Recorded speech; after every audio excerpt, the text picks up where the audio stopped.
Coming up next on Spotlight, we have joining us the author of Smells Like 5 a.m. Stay tuned.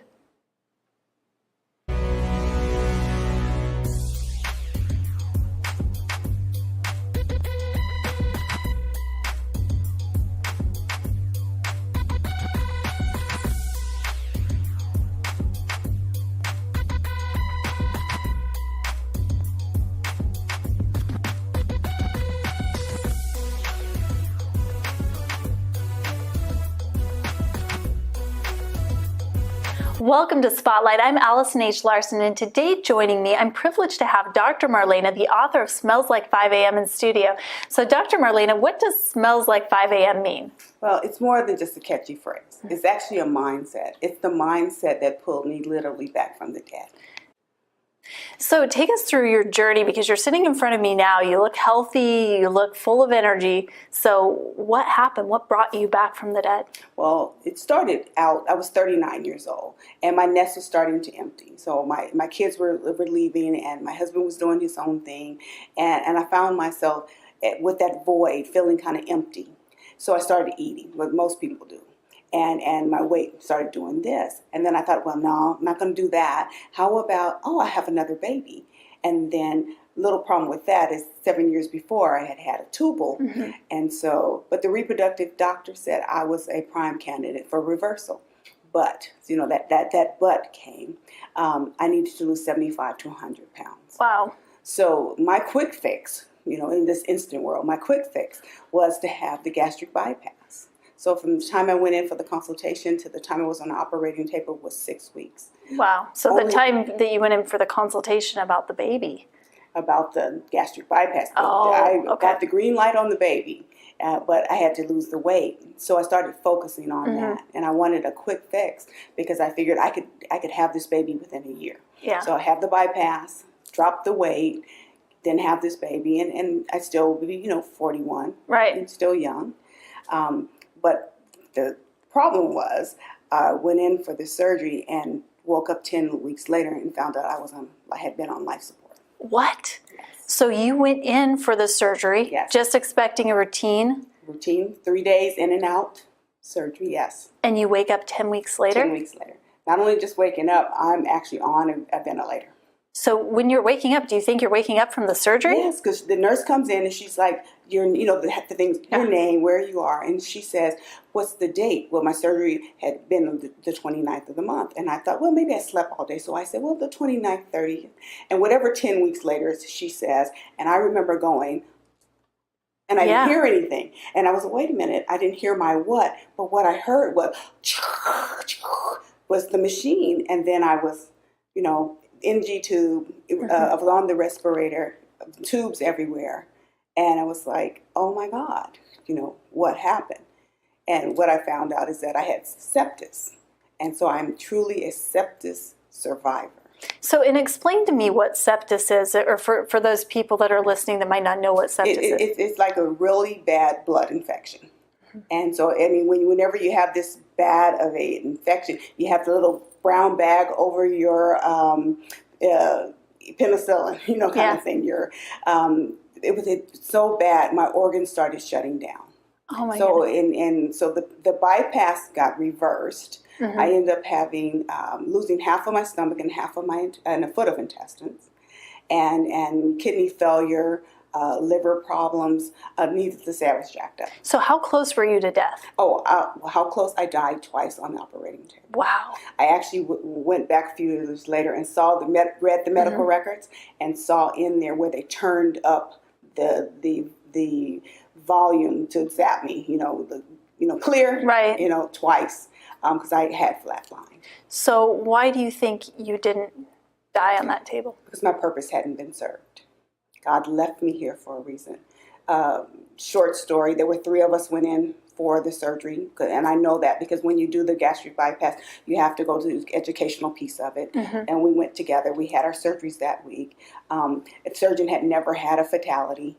I had researched that. That week, myself at that time was 277 pounds on the day of surgery. I was a 39. There was a 38-year-old. She was about 320. The person who was 50-something years old, close to 500 pounds, 9 medications, walked out in 3 days with no issue. I had major complications, and the other mother didn't survive. Wow. All in that same week. So laying there on that bed, I realized I'm here for a purpose. And instead of having that remorse by why me, or, feeling guilty about being here, I said, I'm going to get up out of here. When I leave this hospital, I'm going to do something great. I didn't know what it was. I couldn't even walk. I couldn't even talk. Yeah. I couldn't walk right. I had a coma in the sense, not brain damage, but more like an encephalitis state where the body just kind of, the brain shuts down to the body's diseased state. So it was a hard struggle, but that 5 a.m. moment, that 5 a.m. moment kept coming to me and helping me get better and better. So explain that concept of the 5 a.m. moment and what that meant to you, because what is really sticking out to me is when you woke up, I can only imagine going in for something what you thought was routine, waking up to find out that you actually died twice, and you have a long journey ahead of you, a long road to recovery, and feeling like you're finding a purpose in that. And I think that it's actually interesting because I think there's been some research done finding that people that find a purpose in their suffering feel more encouraged, and they actually heal and recover more quickly. So you did that right from the get-go. You found your purpose, you found your 5 a.m. moment, but what does 5 a.m. have to do with you being sick and recovering? So the 5 a.m. moment, years before, I had always been on the weight loss journey. Right. And so years late before that, I used to go to the gym, and 5 a.m. was my time, or if you will call it, my call time for working out. And I had a trainer, so I'd go in. And that's really early. I do have to say 5 a.m. is really early, but okay. Do it to this day. But I mean, you have to know that you're dedicated to be at the gym at 5 a.m. So you're dedicated to working out. You're there at 5 a.m. In the car, 4:45, 5 o'clock. I'm at the gym, and I walk up to the desk, and the trainer says, smells like 5 a.m. and in the beginning, didn't like the trainer. Because the trainer was mean to me. Oh, who likes their personal trainer, right? Give me another rep. Yeah. And give me another rep. And before I knew it, I'd done a whole set. Yeah. And sometimes 2. So I truly believe at 5 a.m. you're at your best. You can go that extra rep to go that extra set. And so that's the mindset that I tapped into when I was laying there in the hospital bed. So smells like 5 a.m. means that when you think you're done, you can do one more. Yes. When you hit that wall, turn to the wall and squat. Yeah. That's what it means. And so I squatted through 6 months of being in the hospital and learning to everything, to shower again, comb my hair again, the things that we take for granted. The first day they said, we're going to get you up to walk. I'm thinking, get out of here. I've been walking since I was a baby. Yeah, right. So they get me up. They put you on this thing like a cot. They strap this big belt around you, and they stand you up. And when my feet hit the ground, I buckled. And had the belt not been holding me, I would have crumbled to the floor. But in my mind, that was God holding me in place until I could get my footing and start on my journey for my purpose. Wow, I love that. So how did that mindset of just one more step, just one more thing, what were those moments in which you drew upon that? I mean, obviously standing up for the first time, feeling like you're about to buckle and fall. What were some of the other instances where you had to use that mindset just to make it through? Well, when they were wheeling me down, I couldn't eat. I didn't eat solids. I didn't touch solids for at least 6 months. Everything was a feeding tube. My feeding tube fell out, and they had to put it back in, or it got infected or something. They had to fix it, and they're rolling me to put me sort of, I guess, like an MRI kind of thing to see where to put the line and all of that. And the guy walks on the elevator and says to me, "Oh, you're the lady. I did your dialysis." And I'm thinking, dialysis? I didn't even know all that stuff had happened to me. And that was the first moment, and I finally faced death, that I had been that close. And I was, that 5 a.m. moment said, you didn't come this far, just stop. God's not going to let you go at this point. You have to finish the journey. And that's why I was able to tap back. So it's a 6-month struggle. You're using this 5 a.m. principle to get you, to keep you going. Obviously, you learned how to walk, to talk, to brush your hair. You're fully functioning. Now you're back to normal. Yes. Or maybe even better than normal. I don't know. Normal. Better than normal. Yes. So what was the moment when you said, okay, I've got something here and I feel like I need to share it with people? When I have 4 boys, and one of them had a little challenge in school. And we were trying to get help for him for school, and there was none. And I got to thinking, well, gosh, there's nothing in the schools for the child. What is the parent going through? And I said, and I had this, remember 5 a.m. Remember your journey of purpose. You still haven't started living it. And so I became on this quest to learn information and knowledge so I could help the next mother. And then I thought about it. There's another mother, 39, sitting out there, that her nest is going to be empty. She's going to feel some kind of way about where she is and who she is. You need to tap into your 5 a.m. moment. You need to get on your purpose, and you need to get going. I love that. You know, I'm 39 years old, so you're here, you're speaking to me. I'm sure we have people listening. Maybe you're 39, maybe you're not 39, maybe you're just saying, hey, I want to have more of these 5 a.m. moments in my life. So how long was it after your experience that you actually got your book published? 14 years. It's taken 14 years to finally get. Well, you look great. I was going to say, you know, I'm doing the math here in my mind. Yes, you look great. I'm happy to say I will be actually 54 coming soon. And so I'm excited about that. Well, you know what I'm excited about? I'm excited about coming up after this break, because you're going to share with me and with all of us some of the tips that you have in this book to help you to help all of us find our 5 a.m. moment. And if there's anybody listening right now, these are tips that you want to write down if you what? If you are wondering, what is my purpose and how do I pursue it? So what is my purpose? How do I pursue it? I'm sure we've all wondered that in our life before. And I'm sure, you know, I don't even think we ever get to that point where we feel like we fulfilled our purpose. Hopefully we're growing, we're living, we're continuing to do that. So get out your pens, get out your paper. Coming up next, we'll have more Smells Like 5 a.m. with Dr. Marlena.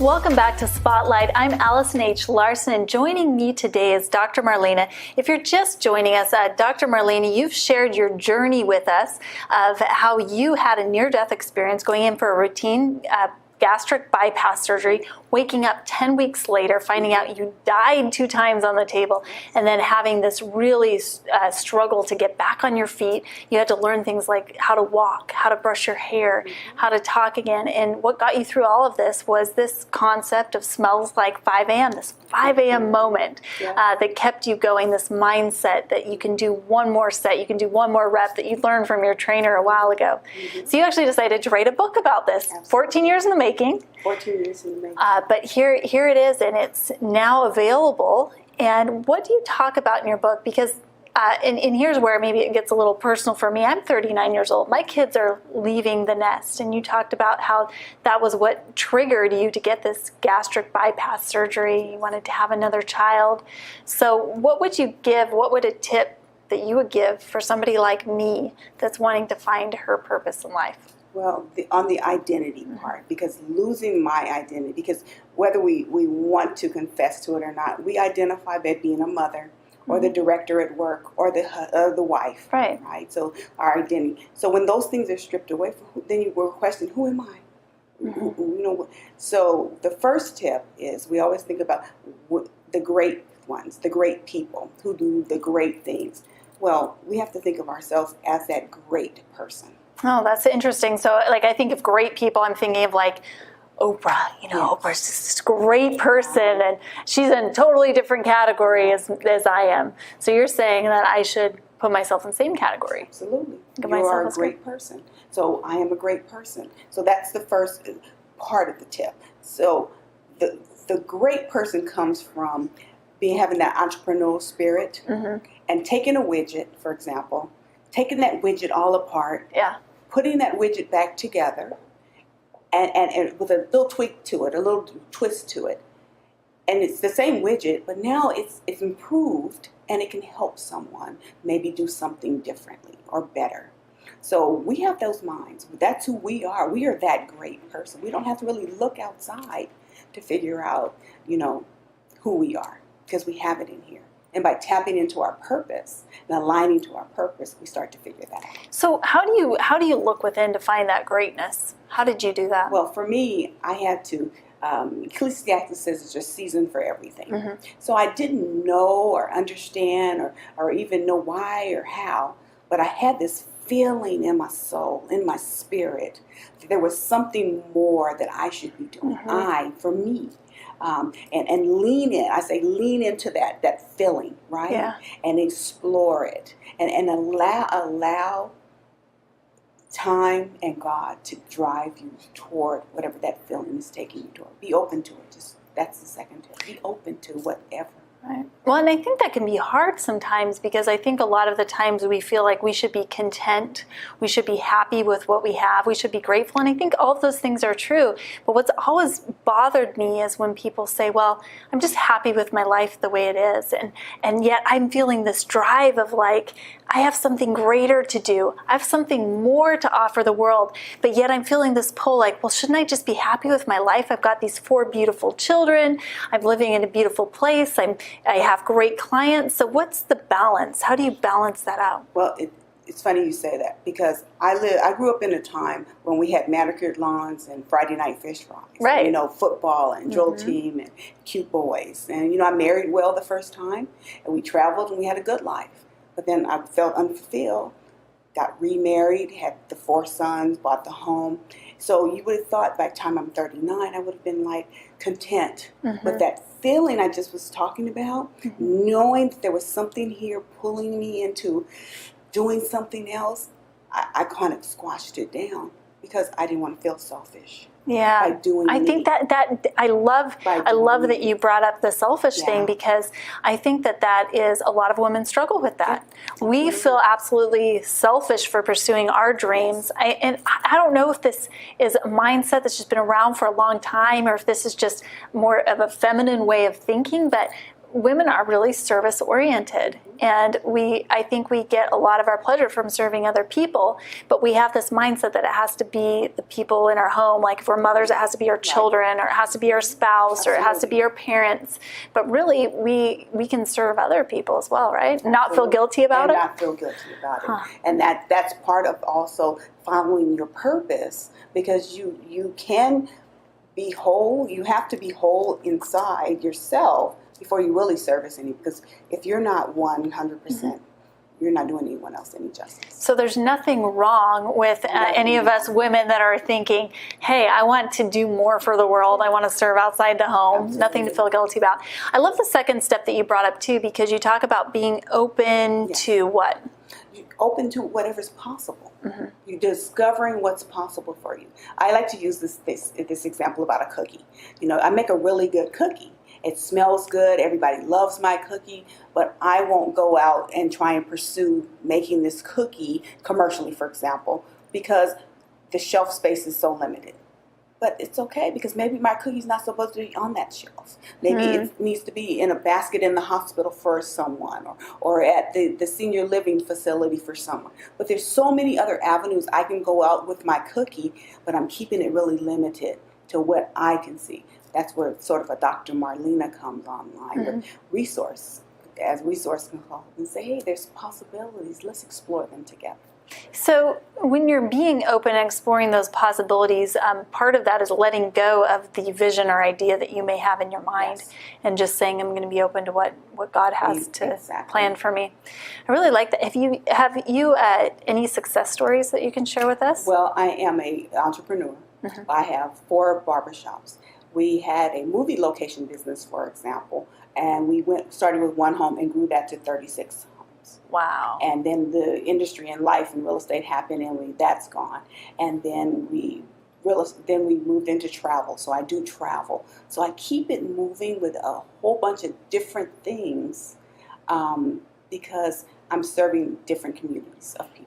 Well, being open and also being able to shift is also a trait, I think, of a good entrepreneur, right? Yes, absolutely. Because things are going to change, and if you have one mindset, one focus, one thing that you want to accomplish, and then something changes about what you're doing, then you're going to lose whatever you have unless you're being willing to change. And right? the market's changed, and you can't.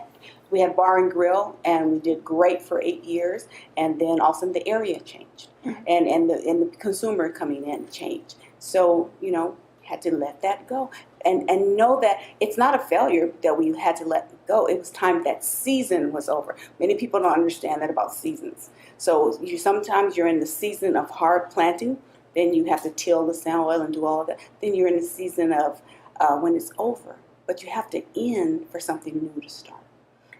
Great. So tip number 1 is to really recognize the greatness within yourself. Start seeing yourself as great. Quit seeing yourself as the little fish in the big pond. And quit realizing that you're a big fish. Start realizing you're the big fish in the big pond. Tip number 2 is just be open to all different possibilities and what God has planned for you as you're feeling pulled towards your purpose. It may not fit in the box that you think it's going to fit into. What's your third tip? And the third tip is this: prayer, perseverance, patience is purpose. Okay, wait, say that one more time. Mm-hmm. Okay. Prayer, perseverance, patience leads to purpose. Okay. I need to explain them though. So the prayer is to get aligned.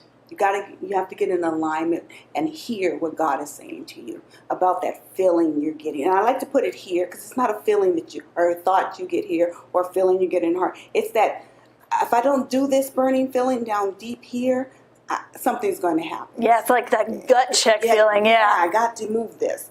That's the feeling I'm talking. So you get in alignment by praying. Then you move on to persevering, because when you start praying and you start moving on that feeling, put perseverance here, because you're going to need it to block and knock down those obstacles that are going to come. Because now that you've sort of changed your mindset, those stumbling blocks are going to come. Oh, they will absolutely. I've seen this over and over again. As somebody really figures out their purpose and starts going for it, there's opposition after opposition after opposition, and I have various thoughts on why these come, but be prepared for those to come, because I've never met a single person who has had a great purpose in life, who's accomplished that purpose, who has not had to overcome obstacles. Absolutely. It's called life. That's true. We can stay in the same place. We can kind of stay stuck and never move forward, never have those obstacles, but you're right. Right. And then here's the big one, though. Patience. God says 3 things. So not patient. Okay. Inspire me, Dr. Marlena, because I need this one. 3 things to us. He says yes, and we're all for that. Yeah. And he says no, and we're kind of okay with that because we get closure. But when God says wait, we don't know how to wait. Yeah. We don't know how to gracefully wait. Yeah. But we have to wait for the right season. And I talk a lot about seasons because, again, Ecclesiastes talks about there's a time for everything under the heavens. And so we have to get through that season of drought, get through into that season of plenty. And we just have to be patient. Here's the killer for some. Maybe it's not in your lifetime. You have to wait until it's in your children's or your grandchildren's lifetime for some things to materialize. But to have that patience to be faithful, to continue, you do get some reward in there. So what do you do in those moments where you're like, I just don't want to wait? What do you tell yourself? Just keep working. Keep repping. Mm-hmm. Keep repping. You're going to get stronger. Yeah. Your muscles are going to get bigger. You don't see it. We laugh about, when you're worked out and you're really buff, and when you look in the mirror, you still think you're small. Even when it's me losing weight, and I'm sure people can relate to this. We lose weight, and we still see ourselves in that same body image. And someone will come through and says, "Oh my God, did you lose weight?" And you'll be like, "Oh, can you see it?" Yeah. Yeah, it happens to us every day. So, but you just hold steady until the season changes into the best part, your purpose being fulfilled. Wow. So all of this is in your book. Yes. How can somebody get your book, Smells Like 5 a.m.? Two ways. My website is called Purpose and the letter N Passion.com, or email me, Marlena at purposeandpassion.com. Wow, it's been such a pleasure to have you with us today, Dr. Marlena, and she wrote the book Smells Like 5 a.m. So Dr. Marlena, if you could look at this camera right here, for everybody watching, what is your last piece of advice? Align to your purpose. Let your passion flow. You'll never work again. And let me clarify what I mean by that. When you're working within your passion and your purpose, you get this sense of peace. That feeling you had here goes into this funnel and this peace. I can't even explain it to you. I still have chaotic days. You'll still have chaotic days. But something about having God on the throne, you're under the throne, your chaos gets aligned. Love it. Dr. Marlena, everybody, Smells Like 5 a.m. And we will see you next week on Spotlight. I'm Allison H. Larson.